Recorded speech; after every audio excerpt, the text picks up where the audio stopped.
मध्ये आपले स्वागत आहे। पाहूया आजच्या काही ठळक घडामोडी। ईश्वरपूर एसटी आगारात सुरक्षितता अभियानांतर्गत चालकांची नेत्र व आरोग्य तपासणी।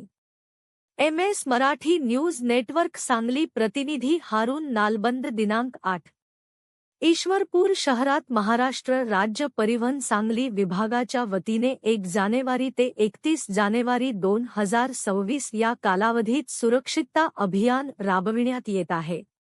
या अभियानांतर्गत ईश्वरपूर एसटी स्टँड येथे आगार प्रमुख दिलीप वासुदेव ठोंबरे यांच्या मार्गदर्शनाखाली एसटी चालक व वाहकांची नेत्र व आरोग्य तपासणी करण्यात आली। दृष्टी हॉस्पिटल ईश्वरपूर येथील डॉक्टर जावेद मगदूम यांच्या सहकार्याने ही तपासणी घेण्यात आली। यावेळी नेत्रतज्ञ सुनील पाटील व अनिल भोसले यांनी चालकांची सखोल नेत्र तपासणी करून आवश्यक मार्गदर्शन केले। या उपक्रमाला चालक व वाहकांकडून उत्स्फूर्त प्रतिसाद मिळाला।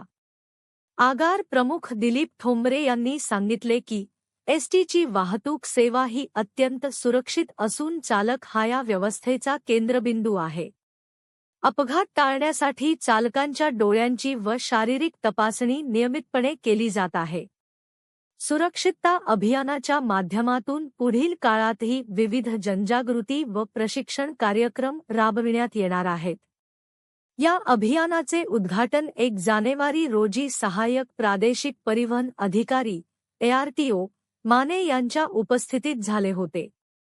वाहतूक पोलिसांच्या सहकार्याने संपूर्ण परिसरात सुरक्षितता अभियान राबविले जाणार असून प्रवाशांच्या सुरक्षित प्रवासाला प्राधान्य देण्यात येणार असल्याचे आगार प्रमुखांनी स्पष्ट केले। नमस्कार, मी दिलीप वासुदेव ठोंबरे, आगार व्यवस्थापक ईश्वरपूर। दरवर्षीप्रमाणे वर्षाच्या सुरुवातीला 1 जानेवारी ते 30 जानेवारी या अखेर आपण सुरक्षितता अभियान चालवतो। सर्व परिक्षेत्रामध्ये हे अभियान चालते। या कालावधीमध्ये आम्ही विविध उपक्रम करतो, कारण आमचा वाहतुकीचा जो धंदा आहे तो अतिशय सुरक्षिततेच्या हिशोबानं महत्त्वाचा धंदा आहे। त्यामुळे आम्ही आमचे जे चालक आहेत ते चालकांच्या आरोग्य तपासण्या, म्हणजे उदाहरणार्थ डोळे तपासणी असेल, त्यांचे बाकीच्या इतर शारीरिक तपासण्या असतील, त्या आपण त्या महिन्यामध्ये करून घेतो। त्या दृष्टीनं आज आपण दृष्टी हॉस्पिटल यांचं नेत्र तपासणी शिबिर या आपल्या कर्मचाऱ्यांसाठी स्टँडवर आयोजित केलेलं आहे। तर या महिन्याभराच्या कार्यक्रमामध्ये विविध कार्यक्रम होतात। 1 जानेवारीला आपण उद्घाटन समारंभ केला की त्यावेळी मेन RTO मानेसाहेब आले होते।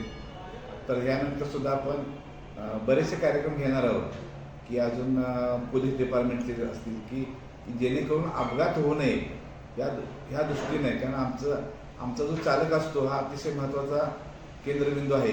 त्या जो चालक, त्या चालकाच्या हातामध्ये साधारणपणे पाठीमागे बसलेली ती 40-45 लोक आहेत, त्यांचं जीवन अवलंबून असतं, त्यांचं कुटुंबाचं पण जीवन अवलंबून असतं। त्यामुळे सुरक्षेच्या दृष्टीने लेक्चर देणे किंवा या निमित्तानं आम्ही सर्व गाड्यांची कामंसुद्धा सुरक्षित दृष्टीने, ब्रेकचे असतील, स्टेअरिंगचे असतील, बाकी इतर काही कामं असतील ते पण आम्ही करून घेतो। आणि चालक वाहक यांच्या दृष्टीने, सुरक्षेच्या दृष्टीने आपण दरवर्षी शिबिर आयोजित करतो। आता यानंतर सुद्धा परत दुसरं आरोग्य शिबिर एक साधारणपणे अजून 10-12 दिवसांनी दुसरं आयोजित होईल। याप्रमाणे आपण नियोजन दरवर्षी करत असतो। ताज्या घडामोडी पाहण्यासाठी MS मराठी न्यूज चॅनेलला लाईक करा, सबस्क्राईब करा आणि शेअर करायला विसरू नका। धन्यवाद।